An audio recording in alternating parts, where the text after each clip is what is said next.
Black fatherhood, my kind of hood. We here to do work, and it sounded good. Sometimes you listen, most times you judge. Trying to pick our names about the mud. Black fatherhood, my kind of hood. We here to do work, and it sounded good. Sometimes you listen, most times you judge. Trying to pick our Cut that off. Welcome to the Black Fatherhood Podcast. I am your host, Ro Jones, a.k.a. the one in the zone. No, I just made that up, man.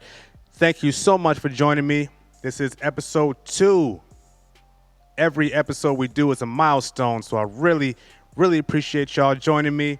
Please make sure you follow the YouTube, follow the Instagram, Facebook page, Twitter, everywhere, man. I'm at Black Fatherhood Podcast, man. Black Fatherhood Podcast. At me, man. You can at me.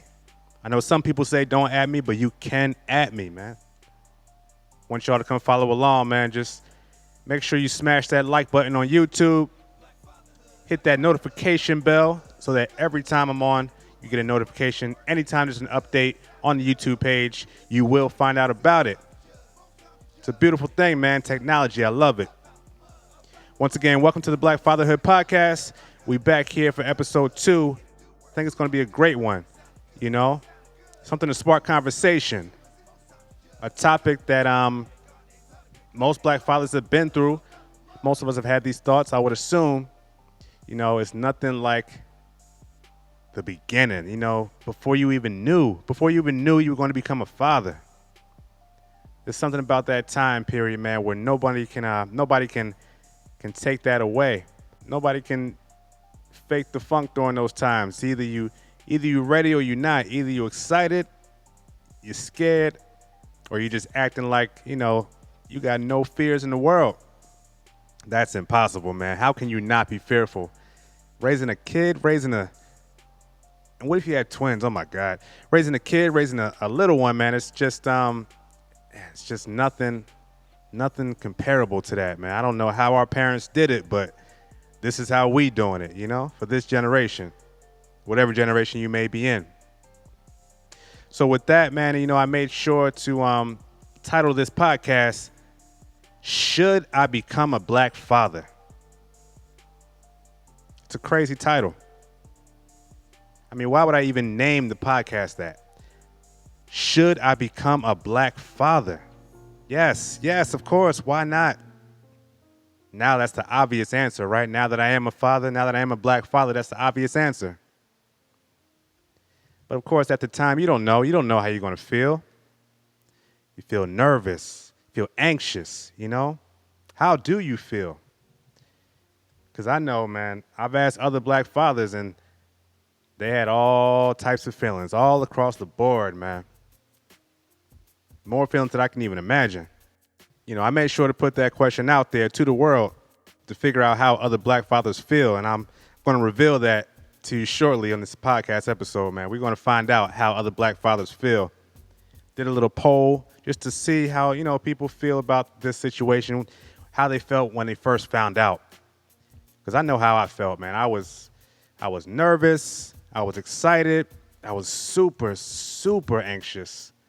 I didn't know what to expect, you know? And the way I was told, it was amazing, you know? Me and my wife of 1 year at the time, you know, she found out we were pregnant. I had no idea. I'm just living my best life, trying to hang out, do my thing as a husband, man. Go out there and have a couple drinks, you know what I'm saying? Go party with my lady. That's all I wanted to do. Me and my wife were on vacation. Tell you a little story. Me and my wife were on vacation, and so I just wanted to know, you know, what she's trying to do that night. You know what I'm saying? We going out to the club, we going to the bar, trying to go to my people's house, and we can get faded. What you want to do, man? We can party, turn on the Spotify, get our little own dance party going. We can do whatever we want. We on vacation.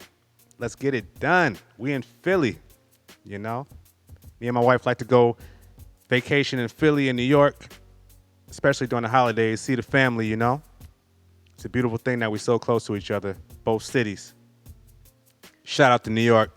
Big shout out. Big shout out to Philly. Pray for Philly, man. Stay strong, Philly. We're going to stay in there. But back to my story, man. We was in Philly vacationing. I'm trying to turn up. You know what I'm saying? I was a little younger back then. You know, not so much right now. But we was trying to turn up. I was trying to turn up. And, you know, my wife was just like, no, I can't do it. I don't want to do it. That's my impression of her voice. No, I don't want to do it. I can't go out. I can't do it. I'm like, why, man? Why can't you come turn up, man? We came out here to party. We came out here to have a good time. She said, no, I can't do it. I'm just not in the mood. She's not in the mood. Everywhere we go, you be out there with your friends, partying up, you know what I'm saying? Why can't you come party with your man? What's wrong with me? I'm not cool enough. I can't be one of your peoples. That's why we in this, right? To do it like that. And she said, no, I can't. I just can't. Here. And she handed me something. She passed me something. I'm like, what's this? And she took this item out of a bag. And the item was like a little booty, you know, like a little baby booty. That sounds kind of crazy. Like it was a little sock, you know, a little baby sock. And I'm like, hey man, you know, why did you put a sock in my hand? I don't get it. I'm not picking up what you're putting down. And she just stared at me and just looked at me and she said, look. And I'm like, huh? What? And I didn't get it. And then, you know, like lightning strikes, something just hit me and I'm like, wait a minute. No. Are you saying, is that what we doing is what? No, now it's in you right now, inside. Who told you that? The doctor? All these emotions and feelings ran through my mind. I didn't know what to think. I was so excited. I was so ready to be a father. I was so ready, but I had no idea what the next steps were. You know, so many things go through your mind. Your lady tells you we're about to have a kid. What are you going to do? Do you go run out and buy clothes? Do you go run out and buy diapers and wipes all of a sudden? Like, you don't even know. What kind of research do I do? No one even knows. Somebody knows because somebody's been through it before. And if you're lucky, you can lean on somebody and ask these questions, you know? I'm very lucky to have people in my family and in my circle who've already been through this. And I got lots and lots of advice, man, you know? The best advice some people gave me, I should say, is you cannot prepare. There's just no preparation. There's no preparation for what to expect when it comes to being a parent, you know? And on top of being a parent, being a black parent it's just something different. At least here in America, you know? Something completely different. You know, I didn't know what to expect or what to do. I was ready to go on Amazon and buy all the clothes that I could, not even knowing what the gender was. I was just ready to buy stuff, stack up my money and buy, you know? But they told me to hold off. Whoa, bro. Hold your horses, man. Hold your horses. You got to slow down, man. First of all, the baby shower, you get so many things, if you're lucky. You get diapers, you get wipes, you get, you know, the diaper cake was beautiful. You can't eat it, but you can use it for a long time, man. That diaper cake. Shout out to the diaper cake, man. Who came up with that idea? Who came up with that, man? I need to know. That person needs to commercialize that and make that something to sell, man. You know, that's a product you should be selling. The diaper cake, you get that, you know, you get the beautiful, you know, baby shower cake. Congratulations, all of that, you know, do a little shimmy with that. It's just such an incredible and amazing feeling. Just that first moment, you know, when you first find out that you're going to have a kid, you know, I don't know what everybody else feels, but I was just all over the place, man. I was definitely all over the place. I was all of the above. Whatever emotions could come at that time, I was all of the above. And I can remember that time like it was yesterday. It's just, I was so excited, man. I didn't know what to expect. And I'm so happy that I decided to become a black father.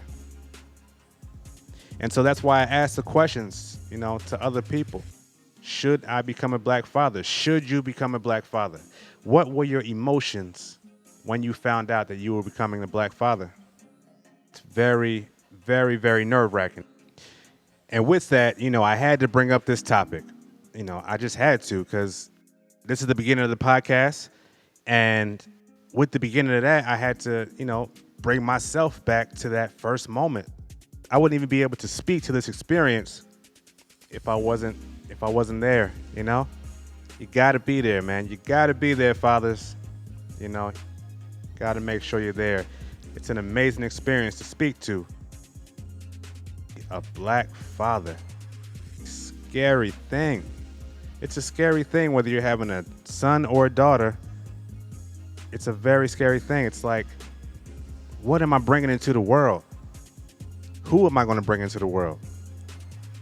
Are they going to be accepted by this society? No. Not in the way that we want. Not in the way that we want. None of us are accepted in the way that we want in this country. They accept our culture when it's fun and funny, but they don't accept all the pain behind it, all the pain that was caused. They don't even accept the happiness. We're supposed to be angry all the time. We're supposed to be angry all the time except when we see you. Then we have to perk up, just so you know we're not scary. And I got to we have to teach our children these things about how they're portrayed, how they're viewed, how they're accepted, and just how to walk through and navigate this life. These are things you have to think of when you're becoming a black parent. It's just very hard, very tough to know the conversations that you have to have with your children to make sure that they are well informed about life. Because if they're not well informed, they're not going to make it. They're going to be scared to death of the things that life brings them. And you can't shy away from those conversations. You have to make sure that you talk to them and talk to them early. Make sure you stay consistent with the message. Make sure they know what you've been through and that you made it through. And if they don't know what you've been through, you don't have to go through all the details, but make sure that they have an idea of your experience and let them know their experience may not be the same. We go through different times as time goes on, obviously, and my experience was not my parents' experience. I know that much. My mother grew up in the 60s, completely different time that I can only read about that time. I cannot speak to that. I do not know anything about that but what I read and the stories people tell me. And so we're here telling stories on the Black Fatherhood podcast. And I had to find out other people's stories on here. Speak to some black fathers. So I spoke to some black fathers out there. I posted the question, what feelings did you have when you first found out you were becoming a parent? And so I posted this to all nothing but black fathers. So I only had to say parent. But I asked them what feelings did they have when they first found out. I didn't know what kind of response I would get, but I surprisingly got some good responses to this. I'm going to go through a few of them. I'm only going to use first names here. I'm not going to use last names. I'm going to try to keep people's privacy, Let's see. Jesse and scared to death. 17, probably a high school junior or senior. I couldn't even imagine. When I was 17, the last thing I was thinking about was becoming a parent.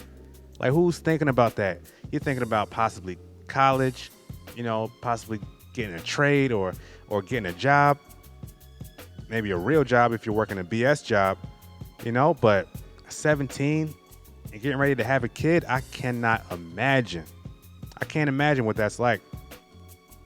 But the fact that he's here speaking to it, I don't know anything about Jesse, but looking at his photo, he definitely stepped up to the plate in some way or form, because he's here talking about it. He's here speaking to me as a black father, letting me know his experience.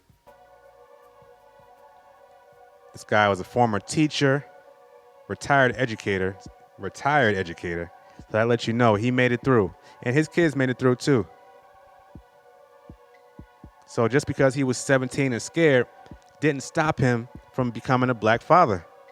You know, you'd be surprised how mature some kids are, especially in a black household, at least from the experiences I've had, the experiences I've heard from other people. In a black household, you have to grow up quick. Your kids have to grow up quick, unfortunately. You have to teach them what it is. No matter what it is, you have to teach them what it is. You know, I don't know a better way to say that. You got to teach them what it is because they are going to learn the hard way. And if you don't set them up beforehand, it's going to be disastrous. And I think a 17-year-old could be mature enough to understand that he has to step up. Maybe he's not mature enough for all that being a father entails, but he's mature enough to know that he has to step up. And he was scared, and he did what he had to do. I don't know everything he had to do, but he did what he had to do, and he's now here to speak to that experience. We got Chris, a.k.a. Bama. He said he was nervous. And then he never got to ask questions because that sounds, it sounds like, maybe the child was lost. Stress can be that killer, unfortunately, especially when it comes to young kids and pregnancy, I should say. Stress is a killer, unfortunately. I don't know what he went through, but I hope they were able to work it out. And looks like 3 years later he was able to work it out, and I'm very happy about that. That he's now able to speak to his experience as a black father and share with me, how nervous he was, man. Nervousness is like, you can't even, if you are not a parent, you can't even fathom the amount of nervousness that comes when you're about to be a father or a parent in general. And especially as a black parent, oh my God, you're scared. First of all, you're scared about how am I going to do this? Like Jesse said, how am I going to do this? And second of all, you're nervous because you don't know what's going to happen when it comes, when the baby comes, when you have to do this. No idea. So although Chris got a little break in between when he first found out, he had to step up 3 years later and become that black father. And as nervous as he was to become a father, trust me, man, it's even more nerve-wracking to know the things that you have to speak to your children about as they grow. Let's see, who else has something to say here? Let's see here. Got Michael. Michael, he said he was super, super excited. He was so excited he was doing the Carlton dance, He was doing that Carlton dance, man. He was all over the floor, sidestepping, all of that. And, I understand that. I was super excited too, man. But that nervousness will stop that dance quick, man. Stop you mid-stride, Someone puts a sock or a booty in front of you talking about it's time. Whew. That sidestep, that Carlton dance, might be a little delayed, but it's coming. It's going to come. It's definitely going to come. You don't have to worry about that at all. At least not for me, man. I was so happy. So Michael was super excited, did the Carlton dance, did the jazz hands. He could not wait to become a father. And some people do feel like they are ready to become a father as soon as they find out. Again, I don't know how old he was, but apparently he was ready. And some people feel like they're financially ready, emotionally ready, mentally ready, physically ready, because everybody isn't physically ready to be a father or a mother. You have to, you got to be in, I don't want to say you got to be in shape, but you got to have some energy about you, man. These kids will run you. They will run you around, run you ragged, man. It's crazy. Had another guy, another Michael. He said he was scared as F. He was scared AF, man. I get that. I was also scared. Nothing wrong with that. We can't be afraid first to let our partner know that we're scared. Don't be afraid to let your friends know. Don't be afraid to let other parents know that you're scared, so they can offer you advice and let you know how they were feeling during that time. Maybe that will help ease your woes, and you can figure out, how to work through your emotions, and you can have those emotions and work through them and still end up being level-headed in the end. You can do that. I was definitely scared. Didn't let that stop me. Nothing was going to stop me. Man, I was so ready. Shoot. I might be ready for number 2. Don't tell my wife that, though. Don't tell her. I might be ready. I'm still kind of young. Kinda. We can do this, man. But that energy level, gotta keep it up. That's one thing I know. And then I had a third Mike. I got a lot of Mikes, man. A lot of people named Mike had some things to say about my question. Should I become a black father? Such a specific question. So Mike, not Michael, Mike said he was scared. And this Mike was 15. Oh my God. I remember on my block in Philly, man, South Philly, we had 14, 15-year-old girls who were having kids. I didn't know who the fathers were, but I remember seeing balloons on somebody's porch, and they had the sign up. They had the sign up that even told the girl's age that she was 14 and having a kid. I don't know if that was for embarrassment. This was the 90s when this was happening, so I don't know if that was to embarrass the kid or what, but that was kind of crazy that they put that on the front of their door, that the kid was 14 and about to have a child. A child was about to have a child. And that's when I first found out that babies were out here having babies. I did not know that was going on. I was such a naive kid. I thought I knew what's up, but I didn't know what was up. I did not know they was out here popping babies at 14, popping them out. Because I definitely wasn't doing nothing like that. I don't know what I was doing back then. Whew, South Philly, man. Y'all don't even know. But I'm sure there's similar neighborhoods that can speak to the same experience, You become something that you weren't ready for, but the world said you were ready. God said you were ready. The plan was set, and you cannot change it. I am not a religious person, but I know that when the plan is set, and the plan is set from the moment you're conceived, even before that, because the plan was set for your parents too. That 14-year-old girl, when she came into the world, that 14-year-old girl, her plan was set to have that kid. Nothing was going to stop that. Mike was 15. I'm going to say this. It's a little vulgar, but I'm going to say what he said because I thought it was hilarious what he said. I'm going to say it verbatim. He said, so the question again, when you became a black father, what were your emotions? What were you feeling? Mike said, I was scared. I was 15 and didn't have a pot to piss in or a window to throw it out of. I'm going to say that again. I was 15 and didn't have a pot to piss in or a window to throw it out of. I've heard the first part of that before, but the second part, the window to throw it out of, that was so clever. I thought that was hilarious. I had to make sure to say that. Big up to Mike, man, for saying that and let me know. It made me laugh when he told me that one.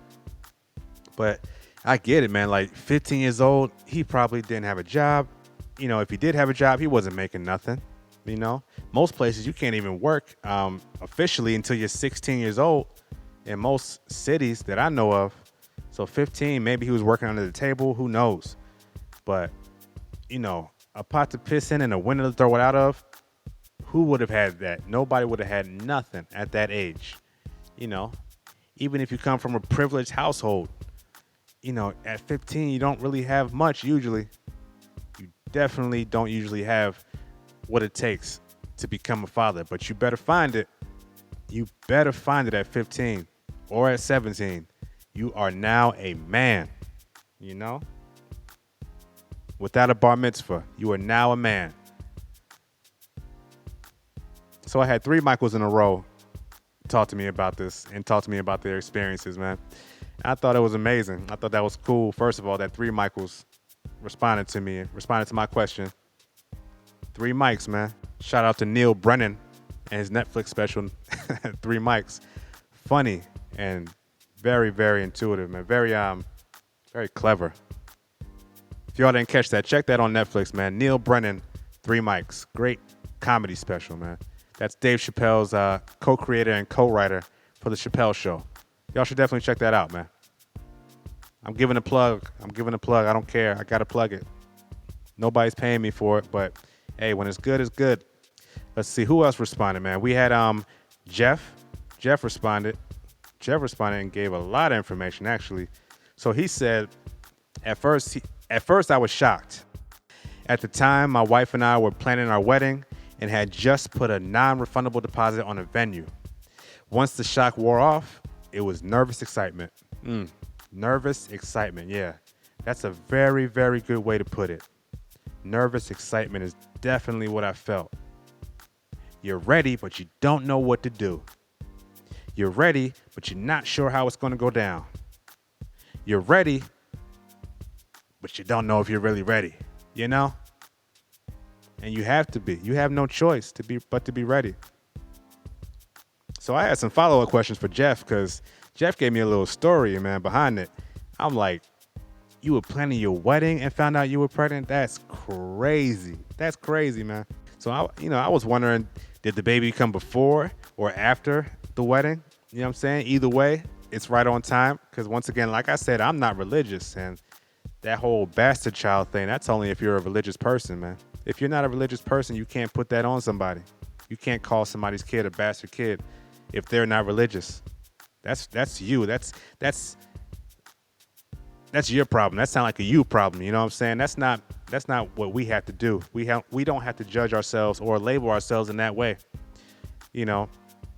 But he said when he found out that he was having the baby, and he actually was cool about it. I had to dig, man. I was like, I'm being nosy, but I had to find out. And he actually responded to me. He said, he was like, bro, we were planning on a late July wedding, but the due date was the beginning of August. So we had to move the wedding up to April. And I'm like, okay, that's what's up. So they moved the wedding up and made sure that baby was born in wedlock. And although I'm not religious, I do like that. I do like when people solidify the relationship and make sure that everybody knows that they are together, they are here, and they have a union. And to bring a child into the world with that union, I think that's usually the best thing. I'm not a big fan of the paperwork of marriage. I'm not a fan of the paperwork. I'm definitely a fan of the unity, but not the paperwork. And he made sure that his union was intact and the paperwork done before they had that kid, him and his wife. And I'm glad that they did it that way. That's the way to go in my mind. But either way, it's right. As long as you bring that child into the world with love, there's nothing wrong either way, whether you're married or not. Just have the love. That's all you need. Love is love. And love will find a way. So Jeff gave me a great story, man. Great story. And he wasn't, bothered by me probing. And, I'm so happy about that. I was just so happy to be able to ask these questions, man, because when I first became a black father, and I do have one more person to speak on that answered my question, but when I became a black father, I didn't know what to expect, man. I didn't have anybody to speak to about it, that I could think of off the top of my head, when I first found out that I was becoming, or just, got further into the pregnancy, couple, trimesters in, I was like, who am I going to talk to find out what it is, like what we do, what do black fathers do with black kids in these times, I definitely could have got some advice from my uncles, some other black men in my life, some of my cousins, a lot of my cousins had plenty of kids, sons, daughters, whatever. I just didn't know who to ask. You can't come to everybody with the question. Some people are going to give you crazy answers. You don't want to go to that crazy uncle that's going to give you that drunken answer. You definitely don't want to do that. But still might be some knowledge in that drunken answer, but you got to sift through it. That's how you find out what's really going on. But yeah, man, I didn't know who to ask. I didn't know where these black fathers were. I ended up asking a lot of females, actually, what their experiences were like. A lot of mothers, asking them what their experiences were like, and tried to ask them when their significant others were around, so they could help me answer this question. Shout out to my cousin Keon. He gave me a lot of advice, a lot of good advice. Shout out to my cousin Aki, and both of their wives. I got a lot of good advice from my cousins, man. They're a few years older than me, already got their kids established. They are established parents, and the advice that they've given me has helped me tremendously, the advice they gave me, because I didn't know where I was going to get the information from. Looking online, I didn't know. But there were some support groups online that I was able to find, and I'm very happy about that. Shout out to the Black Fathers group on Facebook. Shout out to the support group that I started, the Black Fatherhood podcast on Facebook. Check it out. It's a private group, so you can speak freely. Even though there's people there you don't know, you can still speak freely and hopefully not get judged. And if you do get judged, don't worry. We moderating, man. We moderating. Make sure you follow on Facebook, man, definitely, because the conversations are going on, and I need y'all to join. I need y'all to join in on the conversation, man. Join the hood. There's nothing wrong with it, man. There's nothing wrong with the hood. The hood is a good place. The Black Fatherhood, I know that much. The support system that I wasn't aware of, I'm glad I found it. It helped me reconnect with family and a lot of people. And it helped me connect even further with people who I knew, friends who had kids. Shout out to Alan, also another black father, who helps give me insight for the podcast. We're going to get him on one of these days. We're going to get him on, man. Y'all go hit up Alan, man, on the Black Fatherhood podcast Facebook, man. Go hit him up, man. Make sure he gets on this podcast, If I can't convince him, maybe y'all can, But yeah, man, I didn't know who to turn to, but I was able to find some people and my cousins, and they gave me such great advice. I can't thank them enough, man. It really has turned out to be true, a lot of the advice they've given me, and turned out to work for the better. So you got to look in your circle. You got to make sure you look in your circle for who's going to help you. If you don't look in your circle, you're going to miss out on a lot of gems. There's a lot of gems out there from people who just have experience. Experience will give you everything you need to know in this situation. You cannot speculate at all about becoming a parent, because if you're not living through it, if you're not going through it, there's no way there's no way in hell that you can speculate on it. You can't speak to that experience. Maybe unless you were in a Tiffany Haddish situation where, your parent was incapable of doing it with, whatever kind of health issues they might have, and you had to be the one to take over and cook and take people to school and all that stuff, then maybe you can kind of speak to that experience, a good percentage of that experience. But if you haven't actually had the children yourself, oh man, I don't want to hear nothing. I don't want to hear it, I'll smile, I'll nod, I'll be courteous, but I don't really want to hear your perspective, just to be honest. There's not really much you can do for me if you have not had a child. There's not much you can tell me. If you have not had a child, I can't really take your advice too much, But we can take all the gems from different places, different sources, and we can filter it out and figure out what works for us. So check out your circle and check out who might be able to speak to the experience that you're going through. Who might be able to help you out, because, getting diapers, getting clothes, getting all the material things, that's more helpful than you can imagine.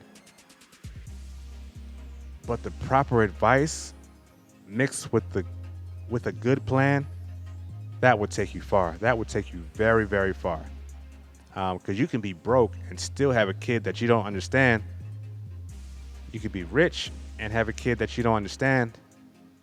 Either way, you just gotta get perspectives from different angles and work it all out, filter it all, and make sure you put it together in a way that works for you. You know, that's all you have to do. The people you need to talk to, most likely they are around you. And if they're not directly around you, remember, treat life like LinkedIn, you know? 6 degrees of separation separates us all, sometimes less. And you're probably not far removed from someone who knows how to help you. So if you are expecting a child now, if you just had a kid, you know, you need to check your circle and ask for those gems and find out what it is that people went through. And it's going to help you. It's definitely going to help you. All you have to do is adapt it to your own way of life, and it's going to help you. So I'm so happy I was able to reach out to my circle. You know, sometimes you don't even realize how big your circle is until you go reach out and find out who's here, who can help me. It takes a village. I never understood that so much until now. It really does take a village to raise these kids. And sometimes the people don't even have to be there to help you raise them. But the advice that they give you, that's part of it. Wise words of wisdom are the things that are going to help you. You know, it's going to help you relax, take your time, and figure out exactly what it is to be a part of the Black fatherhood. And if you're a mother, the Black motherhood. And if I'm talking to both of y'all, the Black parenthood. You know, just because my podcast is named the Black fatherhood does not mean I'm not speaking to everyone. Does not mean I'm not speaking to Black parents in general. I'm sure mothers can take heed too and learn a whole lot about the experiences that their counterparts are going through. Because how often do mothers get to see what, you know, the males are going through? How often does a Black mother get to see the emotions and the gears that are working in a Black father's head? How often? This is the place. This is the place where we can discuss these things and open it up to the world. You know? We're here. You got to be able to discuss these things. And I hope this really helps to open up the conversations for a lot of people. And I'm glad I'm able to ask these questions to Black fathers and get great responses. And so the last response I got, you know, we'll get more. We'll definitely get more. The last response I got was from Charles. We're going to call him Chuck. So Chuck said, it felt good as... I don't know what that sound was, but it felt good. It felt right. I was 30 when I had my first, making good money and was ready. It all came pretty natural by that time. I just know from that point, my son introduced me to a part of myself I hadn't known before. Feelings I hadn't felt before. You tend to look at the world a little differently. Chuck, man, Chuck. You said so much. You said so much that we can dig deep into, man, because yeah, it did feel good. It felt great, man. It kind of opens up your heart. You know? It kind of just makes you, you know, it makes you see things in a way that you never thought possible. It makes you look out for another human being in a way you never thought possible, you know? In a way that maybe you thought you would only do for your brother, your sister, your mother, your father, your uncle, maybe not even your uncle. But it just makes you look out for another human being in the best possible way. You know? He was 30 when he had his first. I was also in my 30s, and we were in our 30s when we had our first. And by that time, you got to be ready. If you're not ready by your 30s, man, you need to just look at your life and, you know, see what you're doing, like how you were even preparing for life anyway. If you weren't preparing for life anyway, yeah, don't go having a kid, you know. Maybe 30 isn't the time for you. Maybe you should have a Janet Jackson baby and have a baby at 40. 40 something, 40-ish. Maybe that's the time. Because if you're not ready by 30, 30-ish, man, 30, 31, 32, that time, if you're not ready, man, I understand if you don't want to have kids, but if you do want to have kids and you're not ready by 30, 31, 32, and the kid's coming already, man, you never were going to be ready. You were never going to be ready if you're not ready and you by those ages and you have a child on the way. There's just no way. I was ready. I was working a good job, making okay money, but still a good job. But I had my side hustle, making that money on the side, and I know how to hustle, man. I know how to hustle and get this money. That's never a problem, man. Never a problem. Lose a job, boom. Within a month or two, I always got something else. They not paying me enough, boom.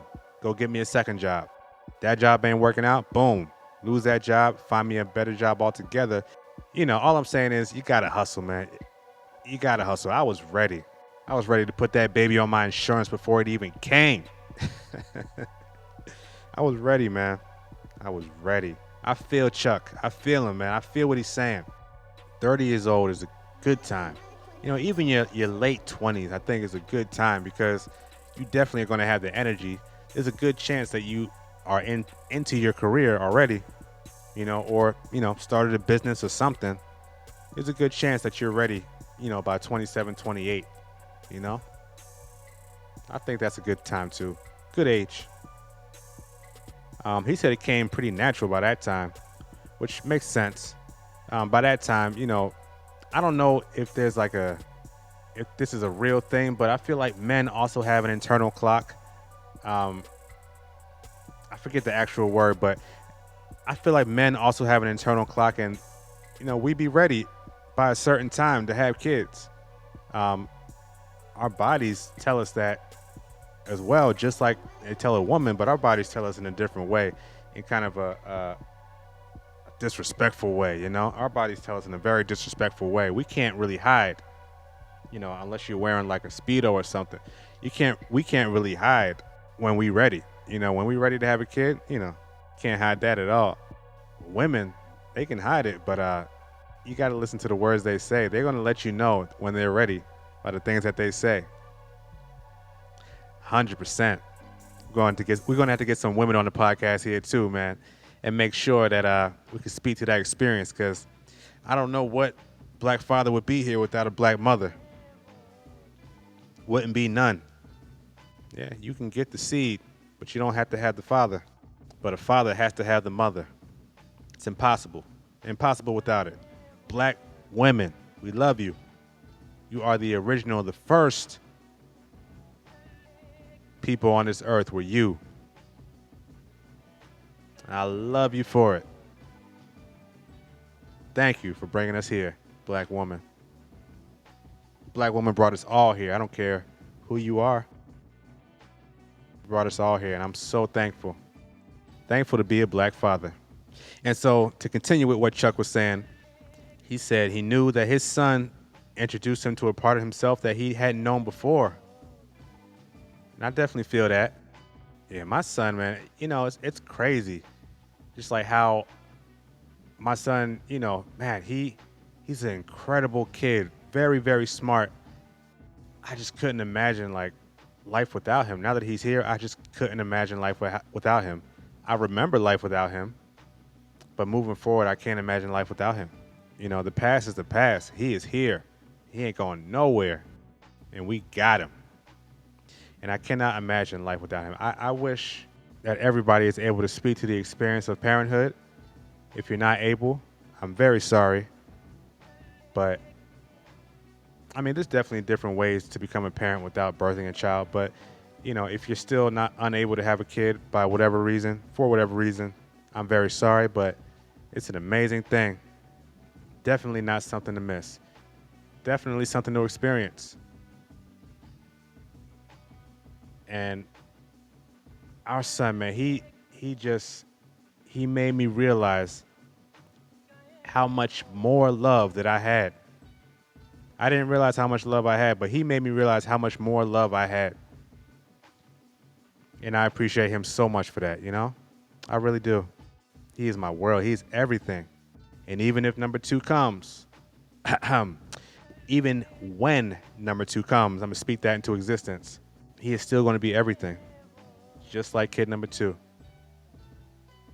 You know? I know it. My heart is open right now. My heart is definitely open right now, just speaking about him. It makes me so happy. And I would say the same thing, that he definitely introduced me to a part of myself I did not know. The love that he shows me, I can't even begin to put into words how I give that back. It just happens. It's just natural. You know, like Chuck said, it just came naturally. By this point, it comes naturally. And some men, you know, we're ready. Some of us are just ready. Believe it or not, there are men out there who are ready to have a child. Chuck speaks to that, and he proves that to me right here. Chuck was ready. Ro was ready. A lot of people in my circle were ready. Should I become a black father? Because it's so scary. The world that we live in America, it's so scary, but I do believe the love will be a protective force for our children. It definitely will. But it's a hard thing to decide if you should, you know. I mean, obviously the choice is not really in our hands. The choice is in the hands of the woman. All we can do is make suggestions and support in the best way possible. You know, but if you mutually decide to not have that child, you know, as black parents, you know, there's a part of me that can understand that. Definitely a part of me that can understand that. If you don't want to do it, you know, I think it's okay. It's okay if you're not ready. If you feel like you're going to bring a child into this world and not be ready, I think it's okay to make that mutual decision. Or if she makes the decision, you know, I understand that. It's tough for a father to go through that, or a soon-to-be father to go through that, if he's not the one that's able to make the decision. But, you know, you just got to understand life is life. Sometimes these things aren't in our hands, you know. Sometimes you can't have the answers. Sometimes she has the answers, you know, and that's okay. That's definitely okay. You gotta know that it's okay. And if she has the answers, that's cool. But you know, if you're not ready, it's cool, man. Just take a step back, decide together, and move on. But I understand, because the world is scary. When your kids step out onto the block, anything can happen. Anything, any and everything can happen. You know, black males are targets by police, other black males, other white male citizens, other Karens. Black males are definitely targets from Karens, man. We saw that in 2020 hardcore. We saw that in 2020, 2019, 2018, and any year you can put up. We seen it.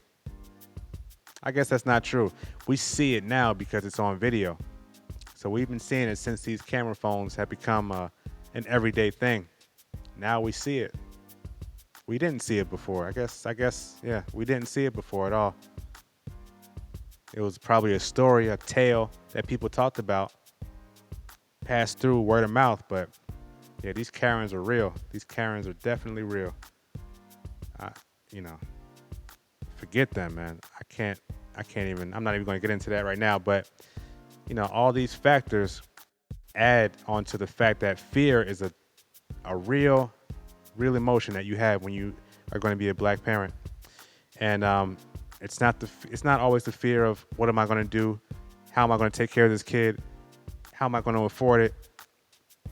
It's not always about, you know, the financial. Sometimes, a lot of times, it's about what is going to happen when I put this kid into the world. Are they going to be able to get a great education? Are they going to be able to get a great job based on their merit?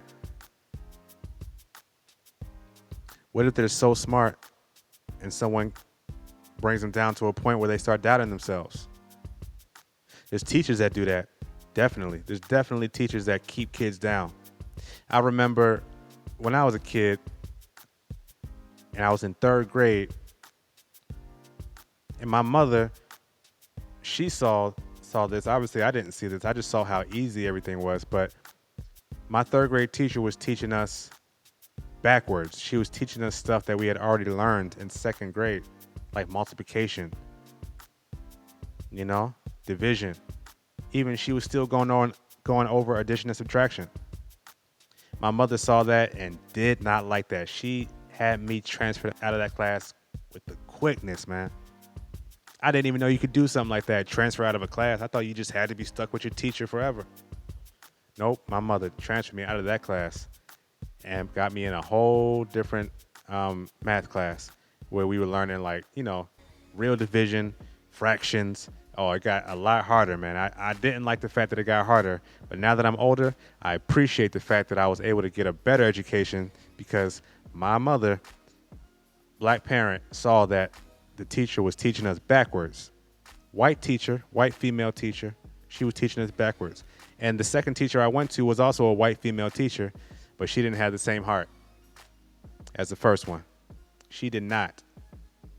She understood that she was dealing with kids who have intelligence, and she was going to challenge us, and she challenged us, man. Oh, that's when I realized math was not my cup of tea, but I pushed through. I had to, man. Black mother, no black father, you got to push through because she's going to be on your ass just like a black father. Definitely.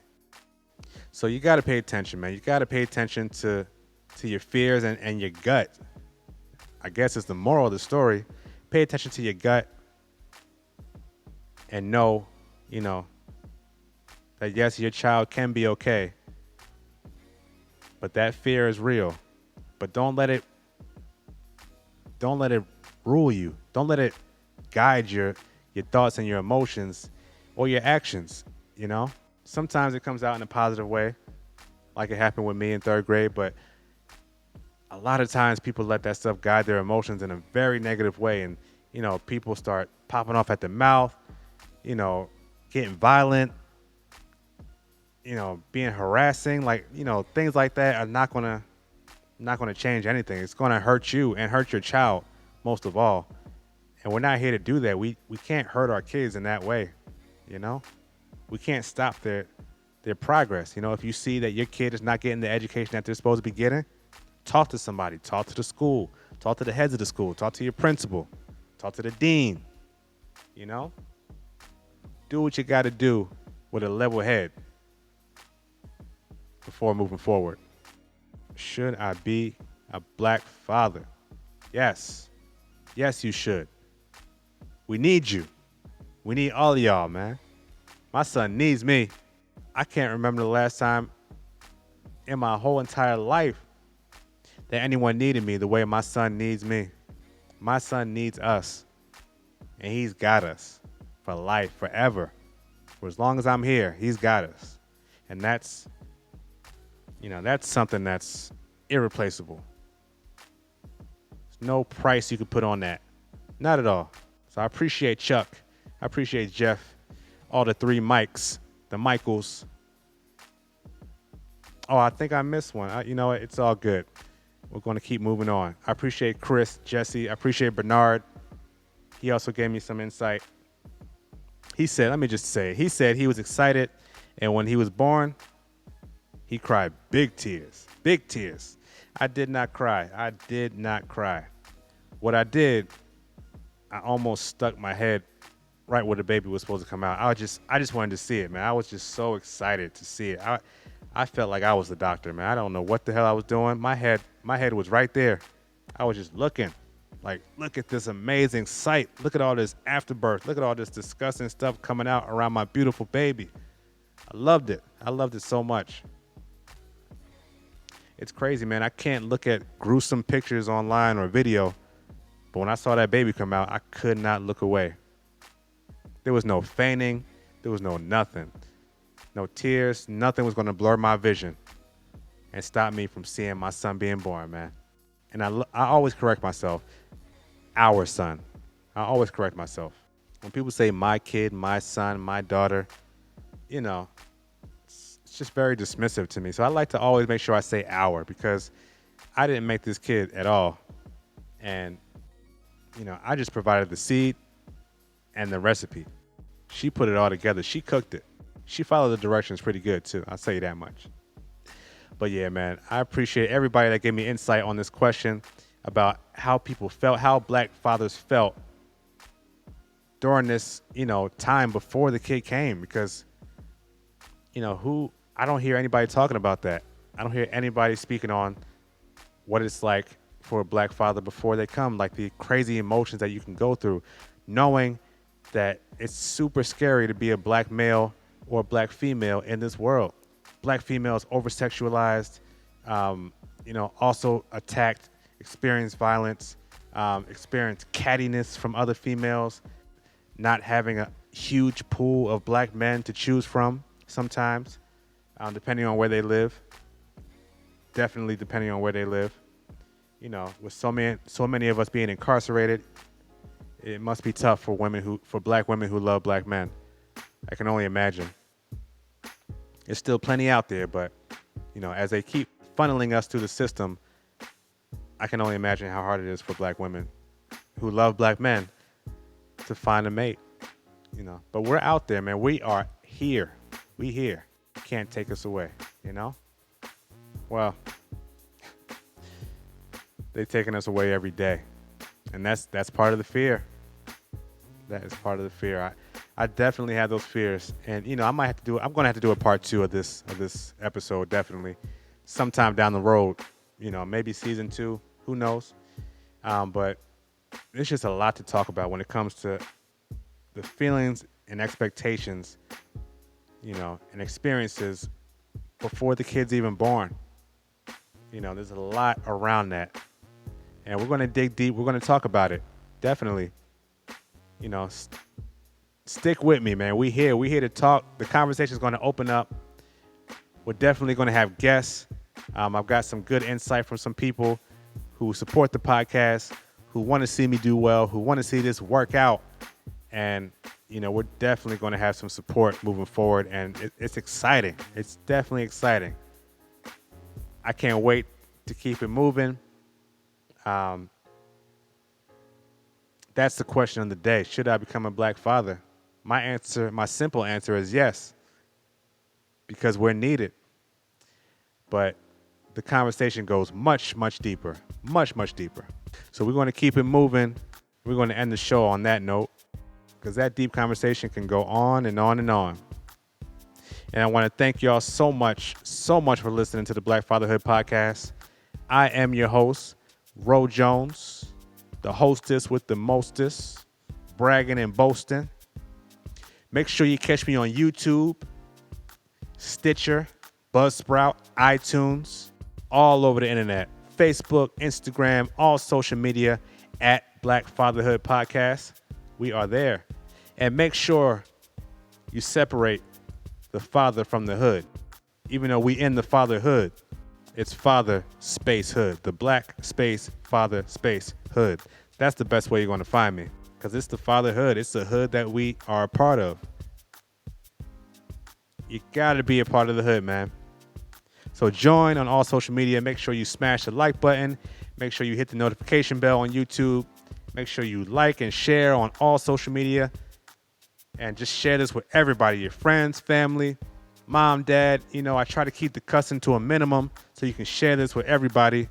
It's okay. It's just a conversation. And y'all spark the conversation in your household, Get that conversation going in your household. Get that conversation going at the picnic, at the barbecue, wherever you at, man. Let's get this going. Black Fatherhood Podcast, Ro Jones in the place to be. And always remember, join the hood. Black fatherhood, my kind of hood, my kind of hood. We here to do work, and it sounded good, Sometimes you listen, most times you judge, Try to pick our names, about the mud, Black fatherhood, my kind of hood, We here to do work, and it sounded good, Sometimes you listen, most times you judge,